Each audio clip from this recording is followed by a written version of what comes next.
بوڑھے کے توبہ کرنے سے اللہ کو ایک جوان کی توبہ زیادہ محبوب ہے، اور جب کوئی جوان جوانی میں توبہ کرتا ہے اللہ کا عرش بھی خوشی میں جھوم اٹھتا ہے۔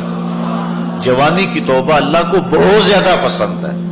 وہ جوان جس کی جوانی اللہ کی عبادت میں گزرے۔ جوانی مستی کا نام نہیں ہے، جوانی آوارگی کا نام نہیں ہے، خواہشات کی تکمیل کا نام جوانی نہیں ہے، موڑوں اور چوکوں پہ کھڑا ہونے کا نام جوانی نہیں ہے، مصلی پہ بیٹھ کے رب کے حضور آنسو بہانے کا نام جوانی۔ ایک روایت میں آتا ہے کہ تمہارے بہتر جوان وہ ہیں جو بوڑھوں کی مشابہت اختیار کریں، اور بدترین بوڑھے وہ ہیں جو جوانوں کی مشابہت اختیار کریں۔ تو بہترین جوان یہ ہے کہ جو جوانی میں بڑھاپے جیسا ہو، بوڑھوں جیسے انداز اور اطوار اور عادتیں اپنائے، اچھے اخلاق اور اچھا انداز، اور مصلی کو لازم پکڑے۔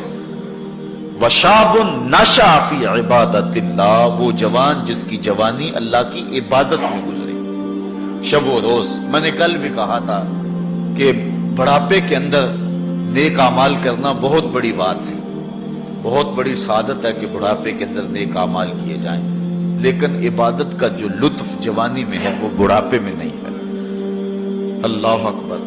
اللہ تعالیٰ جل شانہ جوان کی توبہ کو پسند کرتا ہے، وہ جوان جو اللہ کی عبادت میں، وشاب نشأ فی عبادت اللہ، وہ جوان جس کی جوانی اللہ کی عبادت میں گزری۔ اب عبادت کا مفہوم بہت وسیع ہے۔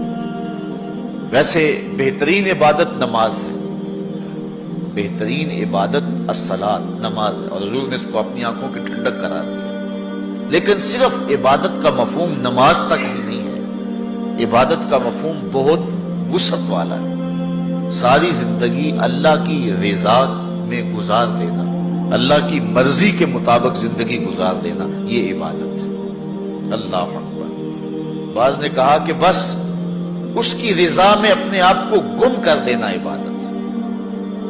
غلام کو عبد کہتے ہیں نا، اور عبد وہ ہوتا ہے جو اپنے آقا کی مرضی میں اپنی مرضی کو گم کرتے ہیں۔ کوئی شخص کسی غلام کو خریدنے گیا نا منڈی میں، جب غلام بکتے تھے، فروخت ہوتے تھے، تو جا کے ایک غلام اس کو پسند آیا، تو اس نے جب اس کا سودا کیا تو غلام سے پوچھتا ہے تمہارا نام کیا ہے؟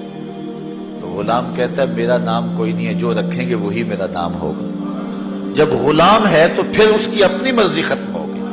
تو ہم اللہ کے غلام ہیں، اللہ کے بندے ہیں، تو بندگی کا حق یہ ہے، اللہ اکبر، کہ ہم سر سے لے کر پاؤں تک اس کے ہو جائیں۔ تیرے ہندیاں سندیاں محبوبہ، میں کافر ہوواں جے میں ہوواں۔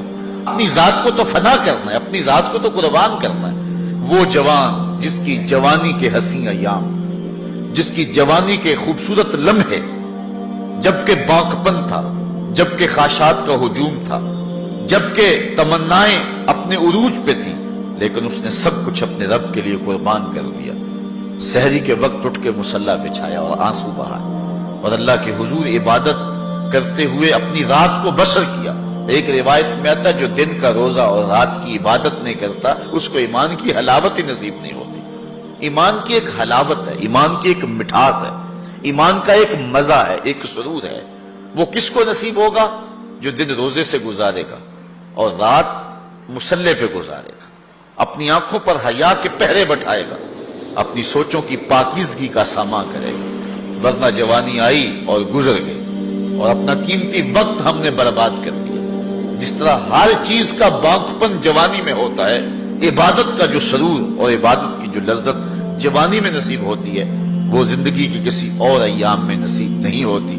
اس لیے حضور نے ارشاد فرمایا کہ وہ جوان وشاب نشأ فی عبادت اللہ، وہ جوان جس کی جوانی اللہ کی عبادت میں گزری، جب قیامت کے دن کوئی سایہ نہیں ہوگا، اللہ اس جوان کو اپنے عرش کا ٹھنڈا سایہ نصیب فرمائے۔ تیسرا شخص جو عرش الہی کا سایہ پائے گا، وَرَجُلٌ قَلْبُهُ مُعَلَّقٌ فِي الْمَسَاجِدِ، وہ آدمی جس کا دل مسجدوں کے ساتھ لٹکا ہوا ہے، مسجد کے ساتھ وابستہ ہے، ایک نماز پڑھتا ہے تو دوسری نماز کے انتظار میں بیٹھ جاتا ہے۔ حضرت عبداللہ ابن مسعود رضی اللہ تعالی عنہ رہتے ہی مسجد میں تھے۔